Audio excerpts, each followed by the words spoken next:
Welcome back, everybody, to another episode of Candidly with Coffee. What up? We're back. Yes, ma'am. Back on a Sunday morning. Sunday morning. And we are, for those of you who are listening on, iTunes, Podomatic, wherever you listen to your podcast, we are also on YouTube. We're now finally on YouTube. So if you're watching this on YouTube, hello. You get the added benefits of some visuals on some of the stuff that we recap. And so if you're listening and there's something you want to see, then maybe you need to also tune in to the YouTube video. I'll put the link in the show notes so you guys can, you can have your choice. You could do whatever. It's good. Moving on up. Yeah, we're moving on up. Damn, we might get YouTube famous. Or you're already YouTube famous. No, I'm micro famous on YouTube. Nice. I just hit a milestone though, 5,000 subscribers. Nice, good job. Thank you very much. And I'm faking it till I make it because I'm not candidly with coffee today. I'm candidly with a Bang energy drink. Oh, I am. You can put it on the table. You can have, yeah. So anyways, we had a good weekend. Well, it's only half the weekend. We still have a whole day to enjoy because it's Sunday morning, which is nice, and we will enjoy the day. Yep. But if for those of you who listened to this podcast or watched it last week, we talked about what our epic cheat day was going to be. So I thought I would kind of like recap what we did for cheat day. I know you guys love to hear about what we did for cheat day. So we stuck with our guns in terms of what we were going to do. We did get started the day, which was such a good beginning to my Saturday morning with Stan's Donuts. Yep. They're Stan's so Donuts good. Stan Donuts from Santa Clara, in case anyone was wondering. Oh my gosh, you guys. Call ahead. Thursdays. They are so delicious. Mm-hmm.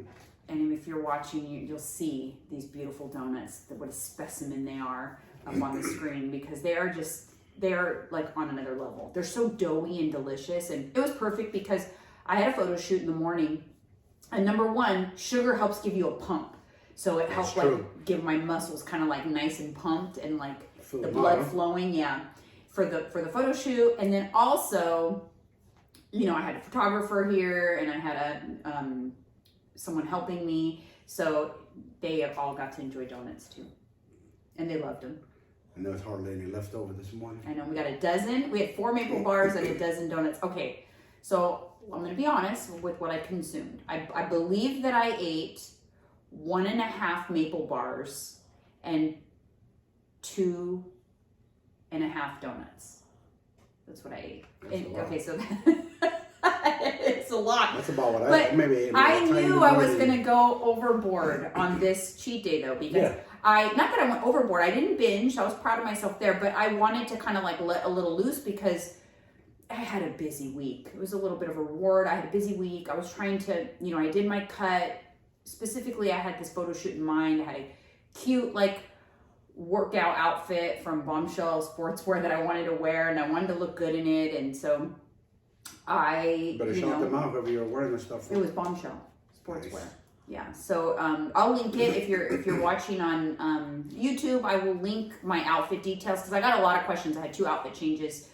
Actually, what I'm wearing right now is the hoodie for one of the tops that I wore. I got a lot of questions about this too. It's like a marble print. It's from Buff Bunny. Yeah, I was gonna say, it looks like a marble. Isn't it cute? Right, yeah. Yeah, it's from Buff Bunny. But I'll link all of the stuff that I wore down in the description. But she's the fashionista. You offer fitness. Whatever. You always look cute. You got your outfits all perfect. I don't though. I'm simple. T-shirt, shorts. You know what's nice is, but Alyssa, like, she's for the most part, she walks around with like big huge sweatshirts and doesn't wear like special outfits either. However, the top I wore from Bombshell was so cute. It looked like a top, but it was an actual sports bra. And I told her she could wear it to Hawaii or take it to Hawaii because it'll look really cute on her. Baby blue is like her favorite color. So. Oh, nice. Good to know. Anyway, so we started with donuts and that was absolutely delicious. Had a photo shoot for a project I have upcoming. I know I keep teasing it, you guys, but I'm so excited about this project, but it has me exhausted. I've been so busy just filming and shooting all kinds of content, and my work days have literally been 12 to 13 hour work days every day. You can attest to that. Yeah. I work from the moment I wake up until my brain starts power down. This is life, man. When you're an entrepreneur and you work for yourself, you gotta put in the extra work.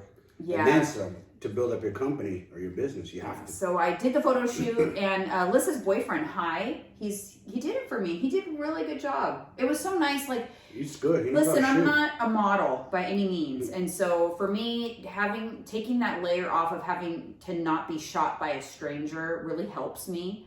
Because it's not my thing, as much as people might think like, oh yeah, right, you take pictures all the time. I don't like actual photo shoots. So you're good in photos, though. You're meant for the camera. Some people have that. I feel like I don't have that. I feel like you have that. Some people just have that. And Alyssa was, I don't feel that way, but whatever. But Alyssa was like the production assistant. Gosh, she was really helpful.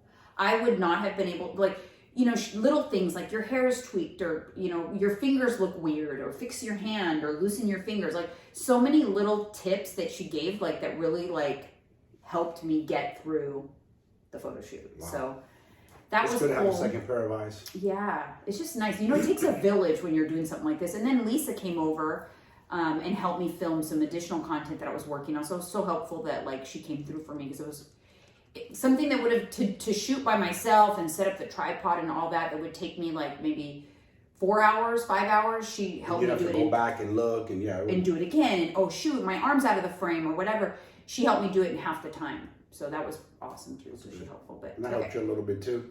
Well, yeah, that was on Friday. On Friday. Yeah, that was helpful. And I'm probably gonna need more help this week, but I don't want to give too much away as what I'm doing, but okay. I'm excited about that. So definitely more details to come on that. But after the photo shoot, I felt so relieved, because that was it was a busy morning, and it was the end to a very busy week that I just had a busy week. So I wanted to celebrate. So I knew that's why we had planned kind of like a more extravagant cheat day. So we drove by that place so many times where we wondered, like, is it really New York style? We're talking about the cheap pizza. Oh, no, but first night, we didn't get there. We didn't get to pizza yet. What did we have before pizza? Donuts. We're skipping something. What did we have before that? Before donuts? Before pizza. We went to Oya. Oh, yeah, you're right. So to celebrate. Yeah. Sorry about that. To celebrate, we went to Oya because I wanted a cocktail. For my celebration. I wanted one, I ended up with two. They make a stiff drink at Oya in downtown San Jose. If you guys haven't been there, spicy margarita, it is very good. The food is delicious, and their cocktails are on point. Clean too. I don't feel hungover. I don't feel like they're just on point because you don't need a lot. Like, I feel like you drink 4 drinks at El Jardín, but you were 1.5. You were feeling pretty good. One, I was feeling good. I was feeling good with one. I didn't need more than one. I had one cocktail, and it was delicious.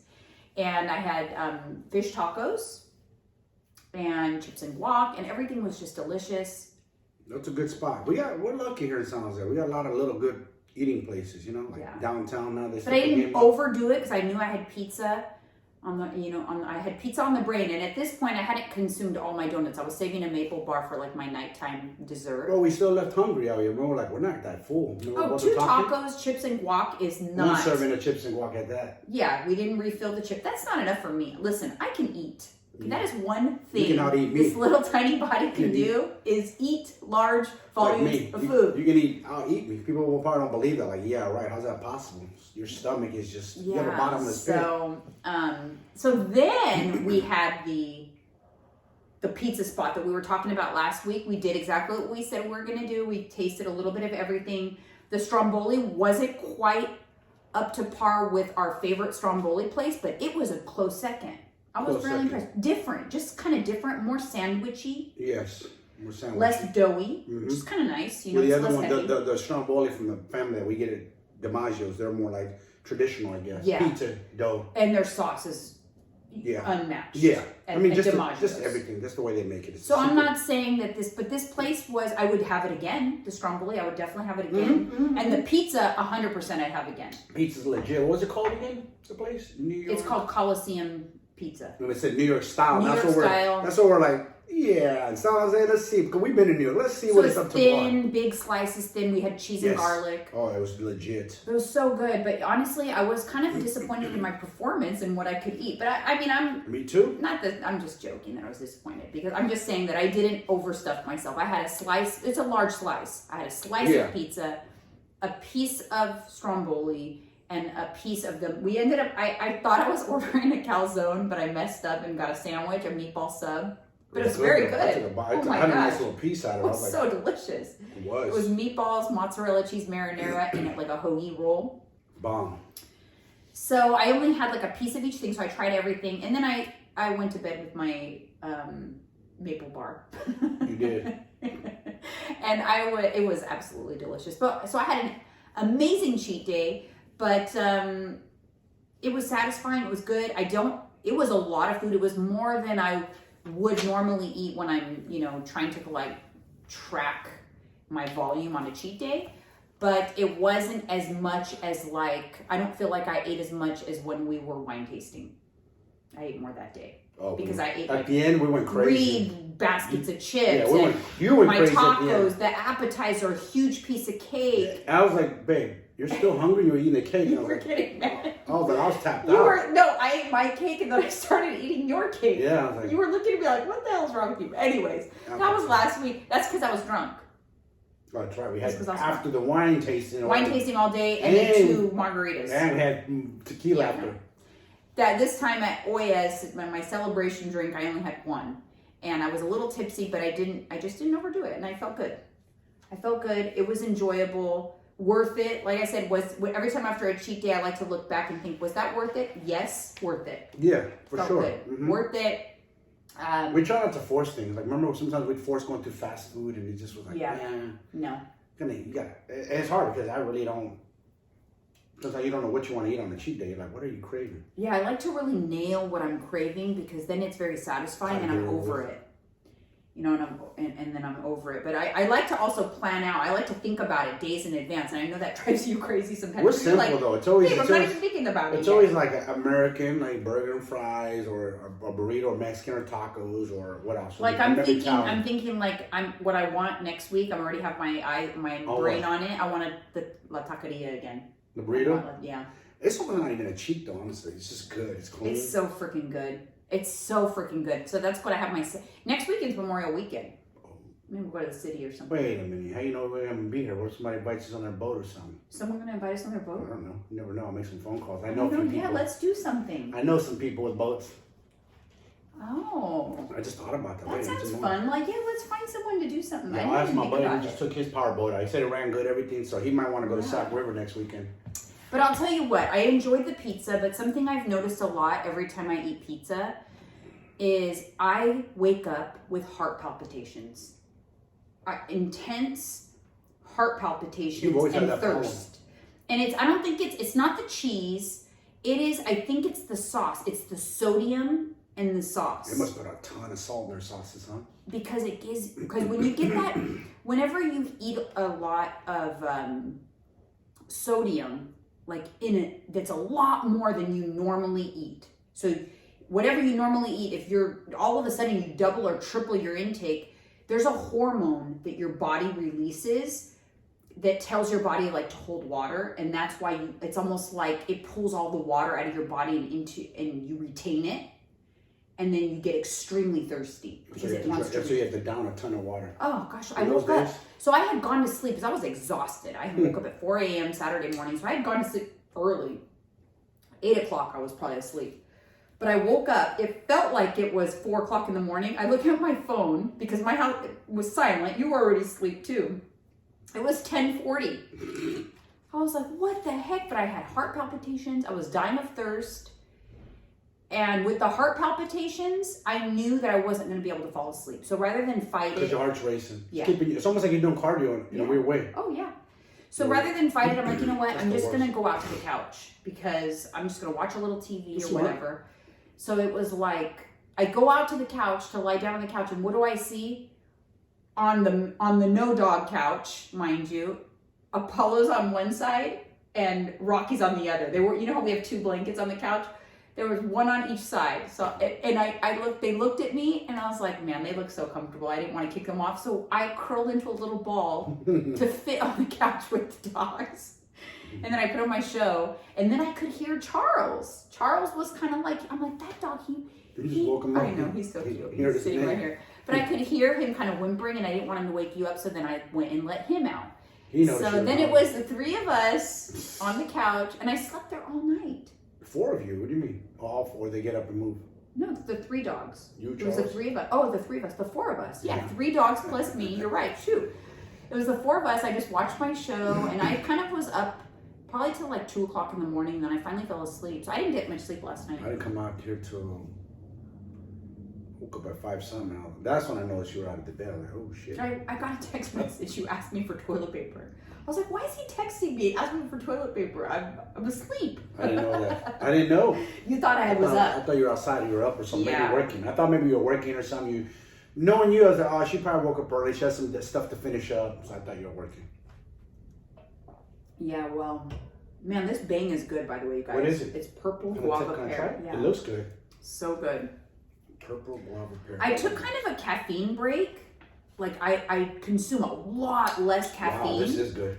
And because I consume a lot less caffeine, like every once in a while, if I have something like this, man, I am like, woo! That's good. I'm like, that's what you want for on the podcast. all cylinders, yeah. I'm tired too because I didn't get to bed till I think I came in around like 9 something. Yeah, I was just tired. It was just a long day. So I slept good. I was out. I didn't hear you leave, nothing. I was out like a rock. I can't believe it. It could have been a shootout in front of the house. It could have been an earthquake. Some of those days you just tapped out. Plus I had a long day. I went to go train. Then I drove my ass up to Santa Cruz Mountains to go meet a friend of mine. Did that, and we went out for the day. Well, you went and got the donuts too, which is clear across. See what I'm saying? I didn't even think about that. I've been on the go. I was all over the place. I went to Saratoga. You had a busy week too. Santa Clara, yeah, I did. Mm-hmm. And then Friday, we were super busy. You went and trained, and you had work and stuff like that. And then you helped me film. I did. You're right. Yeah, so it was just crazy. Part of the game. We've both been. Part of the game, yeah. You gotta be. I like to stay busy though. I like to be busy. For my cabeza. It's good. I like to stay It's good busy. it is good for mental health. And actually, that's a good segue into what we were talking about, because we got into a good conversation while we were eating at Oya. It started because, I am working on this project, and, I think that I come across sometimes, and that's why I think it's important sometimes to be vulnerable, because I'm not a vulnerable person very often, or I don't share it. I don't like to breathe life into my vulnerabilities. I think that's what it is. It's not that I'm hiding it from people. It's that I don't like to talk about them, because then I feel like it gives them a little bit of life. Yeah. But I'm working on a project that's kind of like, I was at a crossroads in like my business, in terms of I just couldn't keep up with the volume. I had to, like, people are always like, your meal plans are always sold out or whatever. So I had to I'm doing some things that not only improve my program and my offering, but allows me to, scale the business a little bit and help more people, because my meal plans are sold out like every week, and I can't turn them around fast enough. And then there's a 5-day turnaround. And so anyways, long story short, I'm doing some things to make my business more scalable and just kind of take me to the next level. But it doesn't come without its fair share of like self-doubt. Like I find myself saying like, what? Like,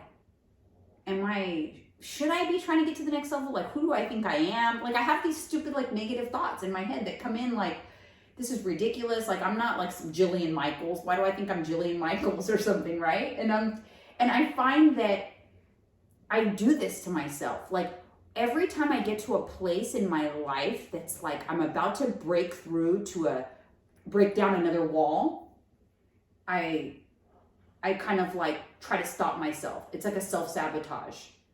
And I think it's actually very common. Depending, and it could be about anything. I'm just saying, like, I don't want people to think that it doesn't happen to me. It just happens to me on a different scale about different things. But it happens. I find, and especially like right now, I'm really hyper aware of it because of what I'm doing right now, this project. It's breaking down a wall. And it's because I'm in the process of breaking down a wall. Every once in a while I get that axe to work on the wall, and then something says, put down the axe. You don't belong there. Yeah. So then I started to look into it. It's a real thing. Because I started to look, I'm like, why am I feeling this way? Is it a legitimate feeling? Am I really doing something that I shouldn't be doing? Or is this common? And it's common. Common. Fighters too, you can guess yourself. You're in there, you're like, oh shit, what am I doing in here? It's usually like when they're a big thing. It's even like, say like an NBA player who's like in a big game. or like someone's at the Super Bowl team's in the big game, they start to think like, oh my God, like we're imposters. Well, how did we get to the Super Bowl? Like they start to think like we're not really ready for this game. It's a normal thing when you're breaking down a wall. Like fighters they have their first big fight, like that's on TV or something. They'll suddenly be like, oh my God. Or they made it to the UFC. They That's feel a big like deal. someone's going to find out I'm a fraud. You actually, it's like you think you're a fraud. It's like weird. Joe Rogan talked about it. Big time. He's gone through it many. He speaks on that. It's a common thing for successful people. So what he does, this is his, he still to this day feels that way. So what he does for his Jedi training, for his combat, he goes and finds local clubs and works on his craft. So he doesn't feel like a fraud. So that way he feels like legit. Stuff? Yeah, so he doesn't go stale or stagnant. So he's like, dude, I have to, it's like fighting and training. I have to do the reps. I have to do the reps. Anything you do in life, the more reps you do, the more confident you're going to become. But it's weird because I think it's... People do have that. It's a real thing. People do that. It's a real thing, like at the highest level. It's also in relationships too. Oh, they self-sabotage. When you have a really good relationship, it's going too good. You think like, this is too good, and then you'll do something to self-sabotage. Yes, that's common. 100%. Even in like, so my business... I'm almost guilty of that. In what? Self-sabotage. Yeah. Just do dumb shit. For sure. It's just dumb. Oh, yeah. Unnecessary dumb shit. I'm not going to pretend that we've had like the perfect marriage. No. Well, actually, the marriage actually hasn't been bad, but like our relationship, we had some rocky like times from you self-sabotaging. I try to self-sabotage myself. Yeah. I mean, pretty much. That's a... But like, you know, and but it's a real thing. It happens. People have to realize that. It does. And even in, you know, weight loss goals or setting weight loss goals, it's the same thing. It's kind of like, right, yeah, if you want to get to a point that you've never been, that's like breaking down a wall, right? So say you like a big wall. So if you have never had quote unquote your ideal, what you say is your ideal body, then to get there, you have to break down a wall. And in order to break down that wall, you're going to go through that period of self-doubt. Like, yes. I can't do this. What am I thinking? Yeah. You're going to try to talk yourself out of it. Yeah, you're going to make a million excuses. Why am I at 45 years old trying to have a bikini body? This is ridiculous. And you'll talk yourself out of it. That's self-sabotage. That is. Because you're afraid that you're going to fail while you're breaking down the wall. But then, let me tell you what will happen. Once you break down that wall, you're golden. Because once you get to something one time, now you're on a new level. Yep. Once you cross over, you're like, fuck those that. I'm not feelings won't happen again until you have to break another wall. But they'll happen again. Yeah. Just every time you break down a wall, you're going to have to know that you're going to go through that self-doubt. And identify it, because when you identify it, then you realize that it's just bullcrap. It's all on your head. It's all in your head. A lot of these thoughts, not real. Listen, a lot of these thoughts, this is what a boxer said.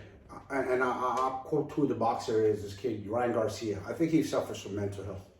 Poor kid. God bless his heart, because I suffer from it too, so I understand what he said. Mm-hmm. What he said in the ring, in his last big fight, he was doubting himself big time. He said, what am I doing here? I'm a fraud. I'm fighting this champion of a guy, bigger, stronger.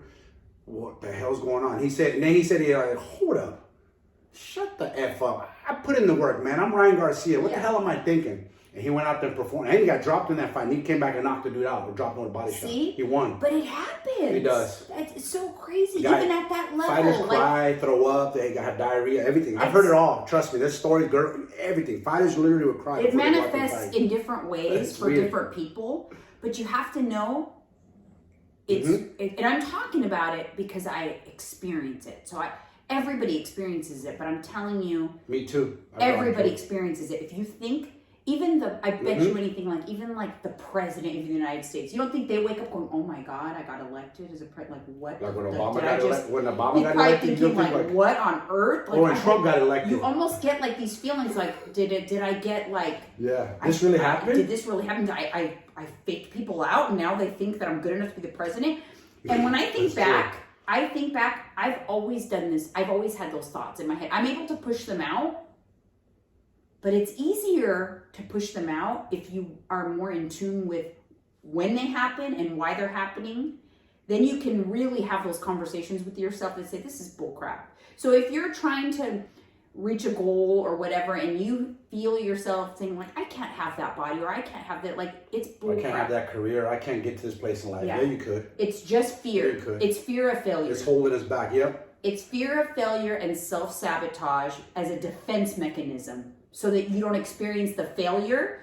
It's your mind convincing you that you don't deserve it. Get back or to the it's safety not, net. Yeah. That's what David Goggins says. He says, listen. Comfort kills growth. Yes. Comfort kills growth. It's the same thing. Like fear holds people back. They can't get over it. They're so spooked to get to that next step. On the flip side, if you're doing something in your life and you are starting to have those feelings, that's a good sign that you're on the right path. It is. Because it means that you're pushing past boundaries that you haven't been before, and you're growing. Yep. So take it as a good sign. So the fact that I've got a little butterflies in my tummy and like I've been having these feelings that creep in, I'm going to take it as a good sign that I'm on the right path. Yeah, because then you can look back and be like, yes, I fought it. I got through it. I persevered. I pushed. I adapted and overcame, like I always say. And then, like once it's a wall that you break down, then it's on to the next wall. Yeah, you have to face adversity to this life to see what you're made of, to see how tough and how strong, physically, mentally, whatever the case may be. If you don't face adversity in this lifetime, you're never going to grow. You're never going to get to whatever level you think you're going to get to. And I don't mean that just financially. I mean like physically too. You want to get a nice body, you got to push. It ain't gonna come. I don't care who your nutritionist or who you hire. I don't care if you hire Jillian Michaels. Because look, doesn't celebrities who are multimillionaires struggle. Yes, real they people struggle. with real. And they could have celebrities with tons of money can afford everything. A chef, everything. Personal trainer. Because at the end of the day, they've got to do it. Yes, you can't cheat hard work. So you have to kind of just like decide what you want. You have to decide what you want. Have that big vision. But then also, what's important is have small, attainable goals along the way. Think about those small, attainable goals. Yes. Because those will they'll get you to the end game. You're not going to jump from A to Z. So your small, attainable goals should be like B, C, D, E, like little ones so that you can celebrate the successes along the way. And just make sure that you're also enjoying the journey. What I always say, wise man once told me. Oh. Base hits and home runs will come. Yeah. To this day, still resonates in my brain. It's funny because I say that to you, remind you of that sometimes. I know. Base hits, they add up. They do add up. Just like the little micro ounces that you're losing every day add up to pounds. Paper towels off your body. Yeah, one micro paper towel ounces. at a time. Yeah. Then it turns into pounds after weeks and months, and you're like, oh, how did I get to this place? Yeah. Did the work, little by little. Little by little. I mean, it does, but it's worth it. You have to change your mindset, humans. We want everything instant. It can't happen instant. You got to change your mindset. It takes time. That's it. So that's why I like to know the end, kind of like get an idea of what the end game is, then small attainable goals, and then make sure your mindset is right and be aware that self-doubt will happen. Yep. It happens to everybody. Push it out, push it out, push it out. Push it out. Because remember your why. So always remember your why, because during this self-doubt time, reflect back on why are you doing this? Because like I said, what pops into my head is like, why me? Sometimes I think like, why me? I'm just this random person. I've not been on a reality show. I haven't had any like event in my life. Because most of the people that are in my space, let's be real, that are in my space of coaching, they have been on a reality show and that's how they got a following, and then they utilize that following to create their business. They've been on a reality show, or they've been like, they're a professional bikini competitor. Like I came into the game way too late for that, Yeah. So I find myself saying like, why me? Like I said, I always tell myself like, I'm not a Jillian Michaels, but then I stop myself and think like, why the hell not? Why can't I be Jillian Michaels? So what? Who cares? They're a human being like you. Yeah, I know, but I'm just saying, if I was 20 years younger, why couldn't I be a professional? You don't think I would be? But that's the thing. But you just said, if I was 20, but you're not. So you have to make your success out of what you are right now. That's what I tell myself. That's part of the self-doubt. You got a good point. I tell myself, if I was 20 years younger, that's not what I meant though. That's not what I was rewarded. Yeah. I came in the game too late too, as far as fighting game. Okay, I'm just learning and training, and do I want to do a couple amateur fights on the way? Sure, but at this age to go professional, almost 47, in Muay Thai boxing, it's very risky for a little reward. Well, I know. My health. But what the point is, Why not? Why can't any of us do it? Of course. Who cares? You're a human, I'm a human. You put in the hard work, you can Yeah, so like I'm saying, you just shift it, right? So obviously I came into this passion of mine a little too late to do something like strive for becoming like a professional bikini competitor, but I'm shifting.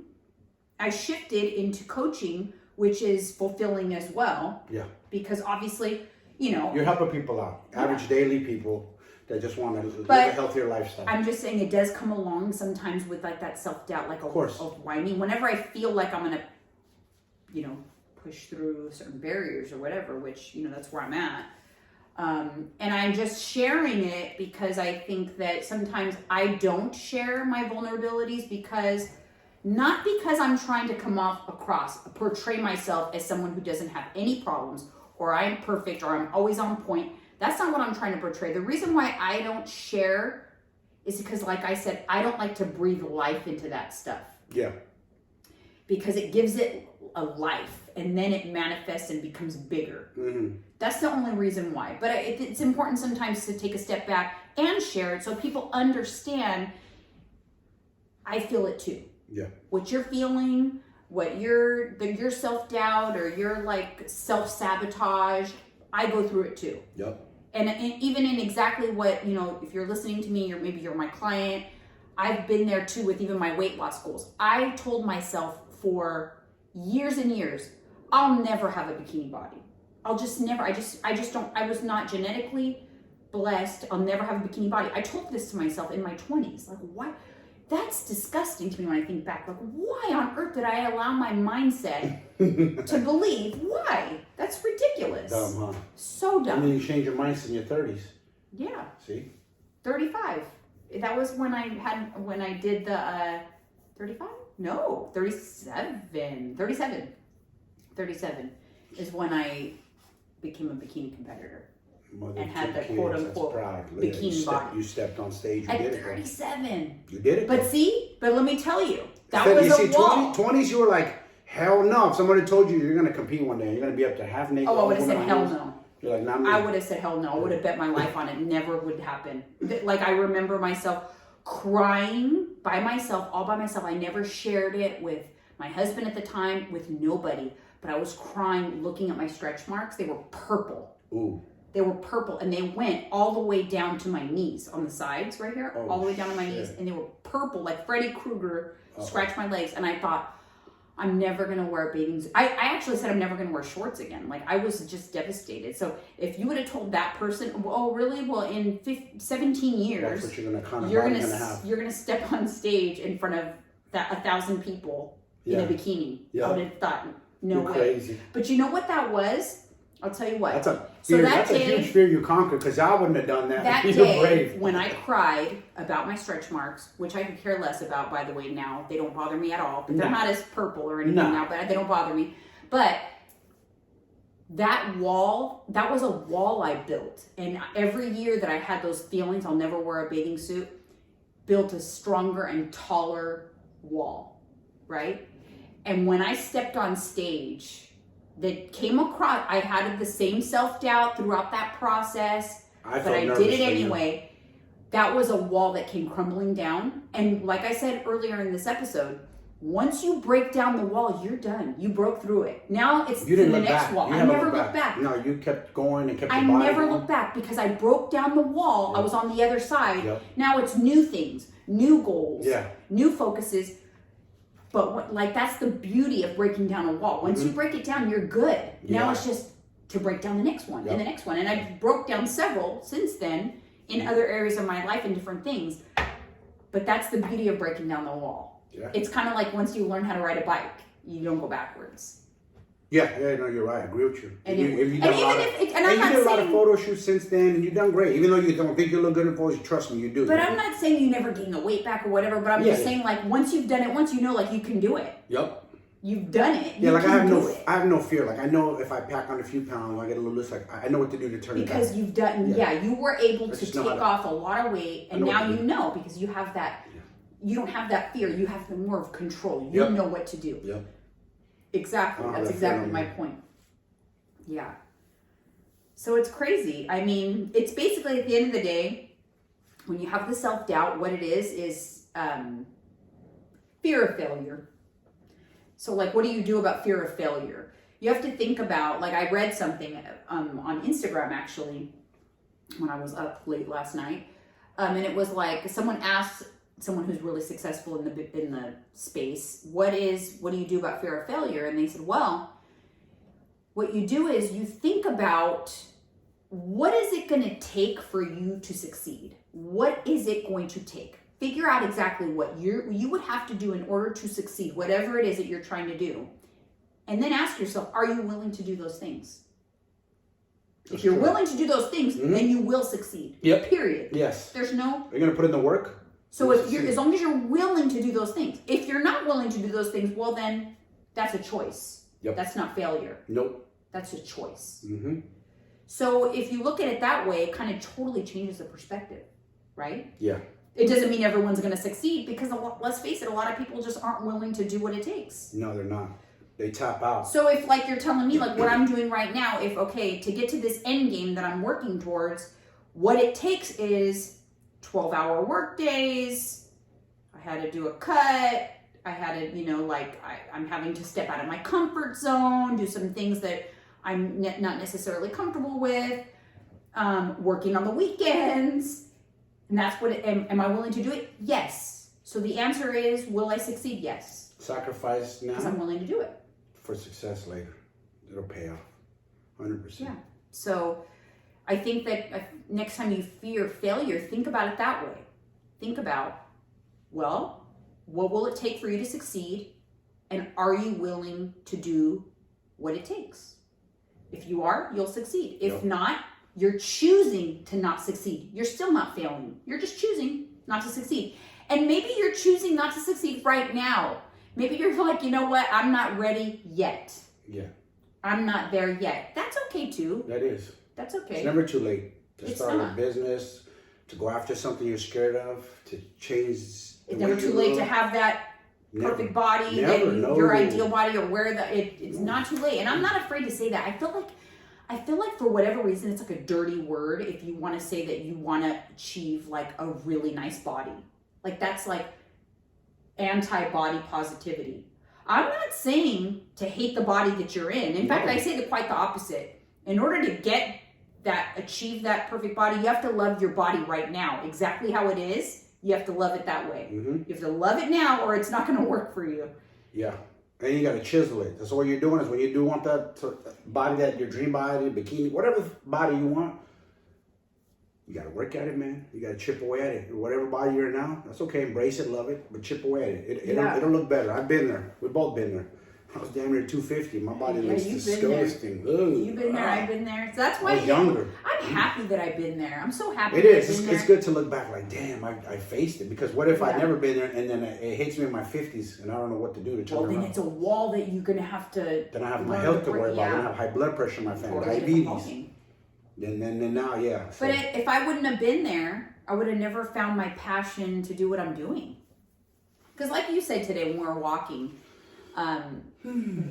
that you said I've had great success already in my life, and I have. And I don't talk about it a lot, but I was very successful in the corporate world. Yes, you were. Very successful. So explain to that a little bit. What positions you've held. I'll tell you. So they understand. I was the senior manager of employee services for Netflix. Okay. What does that entail? I had 20 plus employees in multiple states. Mm-hmm. I ran the stock program, stock for Netflix, a public company, a huge company. It was, and let me tell you guys about a little story about Netflix. First of all, I'm not a college graduate. Okay. She has no degrees. She has no degrees, you guys, like me. We're both high school dropouts. I was a high school dropout. I got a GED. To be honest, I got a GED. That's probably something I've never shared before. I was not because I hated school. I just hated it. To me, tell me everything I need to know in 5 minutes. That's it. I don't want to wait around for the dumbest person in the class. I'm not trying to be mean, but I don't want to be sitting in this classroom for the dumbest person in the class just tell me what I need to know in 5 minutes. That's true. You're super book smart. You Because you don't need a class. I'm not You're gonna super I'm not book trying to smart. toot my own horn, but I feel like I'm pretty intelligent. You took a test in what, 3 days to get your what license? Remember you crammed the yeah, test? my payroll. Yeah, but I'm saying you have that in you. Because it was like a certification that people take a 6-month course, and I'm like, F that, I ain't taking no 6-month courses. It's like I was in corporate already. And I crammed in 3 days to get my certification, what people took a 6-month course to do. But irregardless, so I was a high school dropout, then I went to college. I was a college dropout. I never got my degree. Sound like Elon Musk. But I always got every job I ever sought out to get. And I never paid attention to the requirements when I was applying for a job. They always would say like college requirements, blah, blah, blah. I just would apply and get it. Because I would get it in an interview. And that's all you needed to I would wing it. I would fake it till I make it. I'm the same way. You get me to the interview table, I'll get hired. Let me tell you guys this. I would drive on my way to work. I was working at Shutterfly at the time. Another Silicon Valley company that I weaseled my way into. That they're still around. But I would drive there. And on the side of the freeway, I saw Netflix. And I was a Netflix customer, one of the very first. As soon as it came out, I was a Netflix customer. But I saw Netflix from the freeway on 85. You could see it. And I told myself every time I would drive by, I would look at it and go, I'm going to work there. I literally pointed out, I'm going to work at that company. And so I would look. I literally would look to see if they had openings. And on one day, they had an opening for what I was, at the time I was in payroll. I did payroll. And they had an opening for a payroll manager. I had never been a payroll manager, and they had college requirements, CPP. I did have my CPP, but I didn't have a college degree. And they were very difficult. They were infamous for being extremely difficult to get into. I mean, hello, you try to get my friend with a fucking master's. I mean, my effing degree, master's, and he couldn't even get the job. Yeah. He was offended almost. He was so offended. He was butthurt, his feelings were crushed. Wait a minute, I got no, they were ego crushers at Netflix. Let me tell you. Yeah. And I got the job. Long story short, I got the job. I literally drove by that building for months and months and told myself I'm going to work there, and I got the job. But trust me, like I said, it came around with the self-doubt. What was I thinking? I'm not qualified for this job, and now I got this job, but I kind of I learned as I went, and I faked it till I maked it. And over the time, you catapulted yourself. Oh yeah, and then I rose through the ranks there. I rose through the ranks. And I kind of remember you telling me what your position was and your man. I was like, wow, it's impressive. So now that being said, it was not my passion.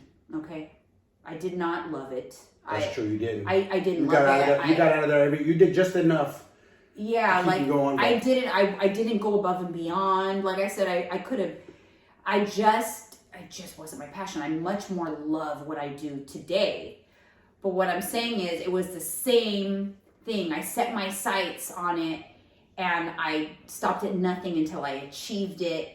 I still encountered walls. I still encountered self-doubt and feeling like a fraud and all those things. The same thing. It's the same path. I would have never guessed the but, way you act. And you know what? It was a great experience, and I'm glad I went through it because it made this possible. Kind of level you up a little bit, business-wise. Now you understand business behind the scenes. Oh, yeah. I was in good stuff. all the big meetings with the owner and the executive level. Celebrities. I wasn't an executive, but I was at senior manager staff, so that I was privy to a lot of information. You told me how things were changing. You were right on the money. Yeah. You go, watch. The DVD thing's going away. It's all about streaming. You were right. You called it. Watch. Streaming's coming. It wasn't even streaming yet. And I was like, oh yeah, you're watch. Because they wanted to put you in the DVD sign. I don't want to go over there. But let me tell you, if I had so many times in that position where I was pushed out of my comfort zone, having to run meetings and PowerPoint presentations. I didn't even know how to do a PowerPoint presentation. Supposedly I was supposed to know how to do a PowerPoint presentation. I didn't even know. So every time I would be given this challenge, I had to just kind of figure it out. And you did. Like you said, what is it? Hai said, Melissa's boyfriend said, by any means necessary. That's it. It's tattooed on the back of his neck. I like that. and is tattooed on his neck? That's his on it's wings. Spreading the wings. His 2 wings mean that. It's 2 separate wings, and he means by any means necessary. Like I love that. The skies, and nothing's gonna stop me. Yeah. You have to be like that in life. You almost have to have, like, yes, it's good to have fear, but you almost have to be fearless too. Like you did, like, oh, you know what? I'm gonna take this on head up and I'm gonna handle it. You did. Yeah. And so I'm taking that same Netflix energy. Yes. Yeah. Go back to that. Into this. Yes. You have to. It's Netflix energy. I'm taking that Netflix energy into this. And High's quote, by any means necessary, or by all means necessary, whatever it was specifically, because it's all the same to me. That is the energy that you need in order to succeed. To get to that. To play with the big boys along at the top, of course. You don't think they And you can apply this, you guys. If you're listening, if you're watching, you could apply this to anything in your life. You could. Your weight loss goals, your business goals, your life goals, whatever it may be, by any means necessary. Yeah. I'm going to leave you with that. No, we're not. No? Nope. I got something to say. Oh. Not cutting me off. I'm impressed. It's May, and it's Mental Health Awareness Month. Okay? So I suffer from mental health, so I want to reach out to the people who are watching this who do the same. Stay strong, stay positive, talk to your loved ones. If you're going through some deep, dark times, I've been there. Don't hold it in, talk to people. Let it out. Believe me, it helps. For sure. Because if I hold it in, it's like choking me. Like I need to let it out, I need to talk about it. It's weird. It's like I'm drowning in my own head. And I know you people who suffer from that know exactly what I'm talking about. So talk about it. It's okay. That's the best Men thing too, to do. talk about it. We're okay. Trust me, it's okay. If you're talking about it, that's you're right there. You're good. You're good. I get worried when you don't talk about it. So if you know someone who has a history of suffering from mental health, or you suspect that they're suffering from mental health, and they're not talking about their mental health, we hide it well too, you guys. We hide it. That's when you have to worry. When you are talking about it, that's therapeutic. You're releasing. You know what's scary? Is people. You want to know something about suicide too? Is you'll smile, you'll laugh.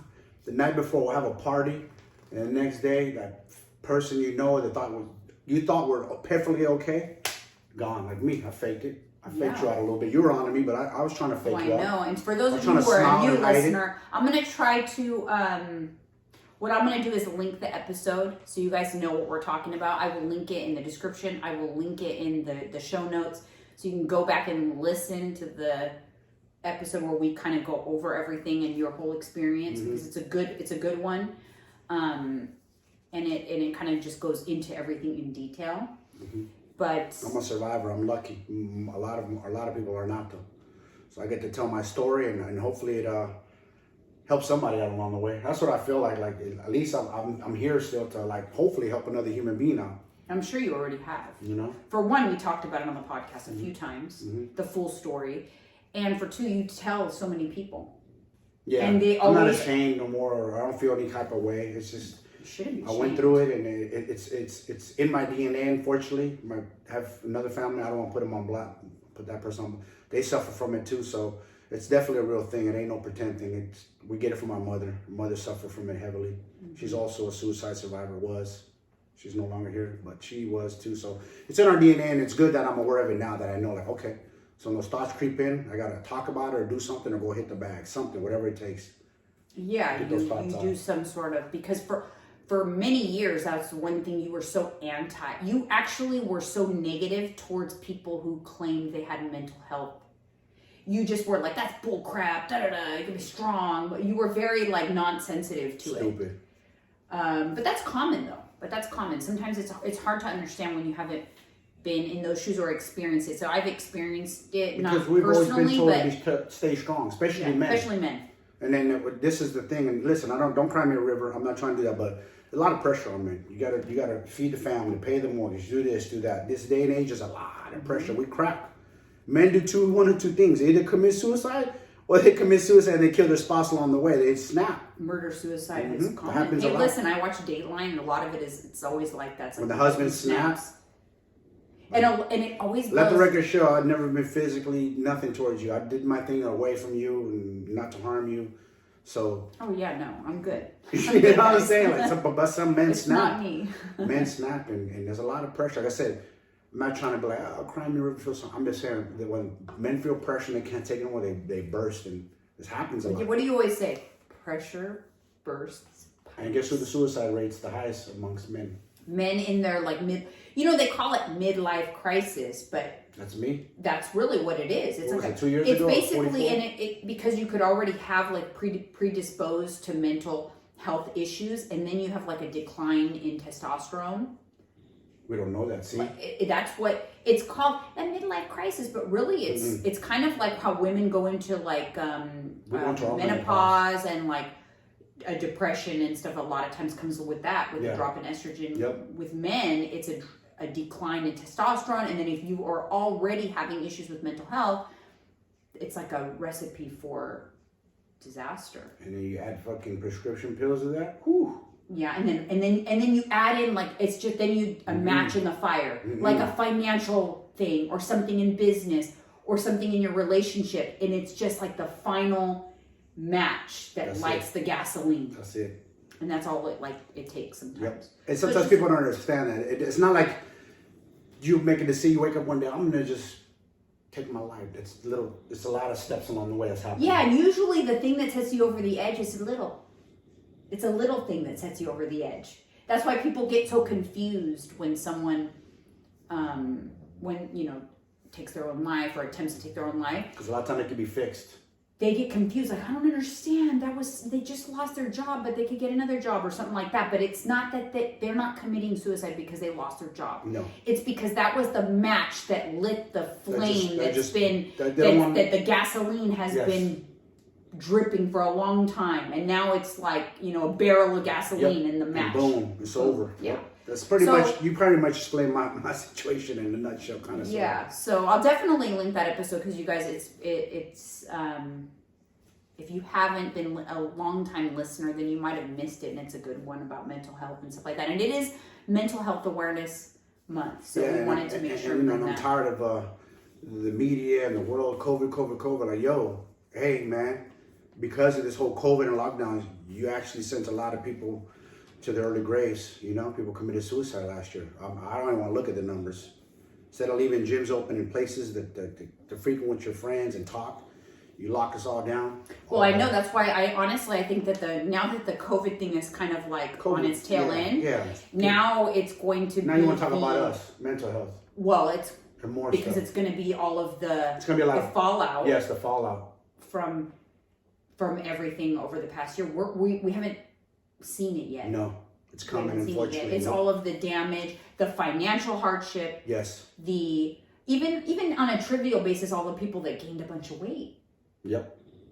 They gained, I feel bad for the people who lost their businesses, lost jobs, can't feed their family. That's a lot. So now it's kind of like, so mental health awareness needs to be at an all-time high. Awareness of mental health. Super. So that we can talk about it, and so people can not be afraid to get help. Exactly.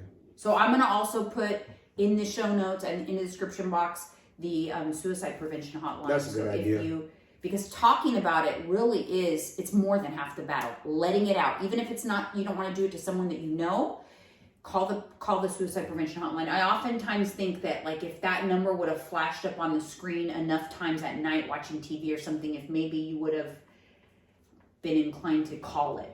Yeah. You know what I mean? Mm-hmm. Because it could have prevented that. Never clicked in my brain. But you never saw it. Did you even see it? Mm-mm. But maybe if you did, it would have, is what I'm saying. So I'll definitely put that in the show notes. But thank you so much, guys. All right, you guys. We'll see you on the next one. Later.